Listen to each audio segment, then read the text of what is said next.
Whee! Hello and welcome to another video. Today I'll be showing you exactly how I created this 3D artwork in Blender. And as you guys may know, we've reached over 100 subscribers, so just want to thank everyone for watching my videos and subscribing to the channel. It really means a lot. And with that being said, let's begin the video. So first I created a plane, applied an ocean modifier to it, set up the camera angle to my liking, increased the scale of the ocean, added some waves and changed up the settings a bit. And then I added this 3D model of a ship I downloaded from polyheaven.com, duplicated it a few times and placed it around the scene. And for the landscape, I used the AMT landscape generator add-on that comes within Blender.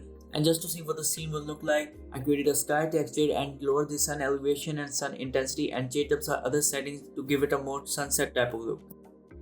For the main island, I created a plane and added displacement to it using a noise texture connected to a color ramp, and also added some more mountains surrounding it, and added a cube that covered the entire scene and applied a small amount of volumetric density to it. And I also added some more shapes and deleted some mountains in the back. And at this point, I knew the scene was heading in a good direction. It was slowly turning into what I had imagined, but it still wasn't very appealing to the eye. So for that, I started adding some textures. So for the ocean texture, I created two principal BSDF, combined them together using a mix shader. I made one very reflective and metallic and the other not so much. The reflective one was going to be for the ocean and the other one was going to be for the form present on top of the ocean. To add form, just go to modifier, enable form, and add an attribute node connected to the mix shader and type form in the box and use a color ramp to control the density of the form.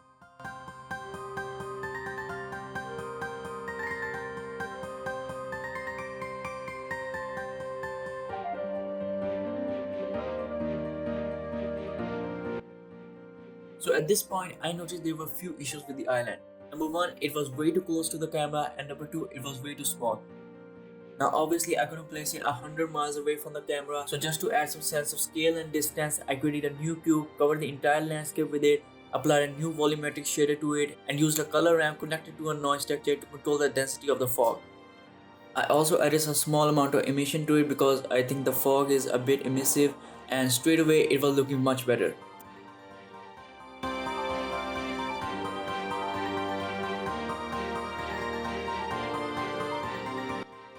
So for the landscape, I downloaded a rock texture and a moss texture from ccotextures.com. I combined them together using a mix shader and used a geometry node with the normal output connected to a factor with the color ramp. So what it basically did was separate these both textures based on the normals of the mesh. Or well, something like that, I guess.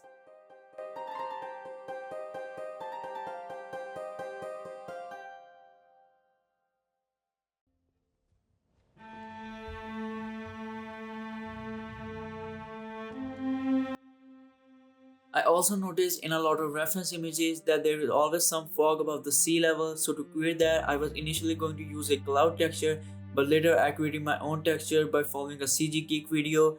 I just created a new plane, covered the entire scene with it, and applied the same texture as a particle system and also randomized the scale and rotation. And also make sure to uncheck show emitter in the particle system. Also keep in mind, for this technique to work, you might have to crank up the number of transparent passes to something crazy, because otherwise you will get some black artifacts in the particle system. For me, a number of 60 worked just well. And that was pretty much it for the 3D part. I adjusted the render settings, changed the camera angle a bit, added depth of field, and then rendered the scene out. And for some post-rendering effects, I imported the image into Photoshop, added a camera raw filter, added some fog, adjusted the levels, added a bunch of other filters, combined everything together, added some more fog, and that was pretty much what I did.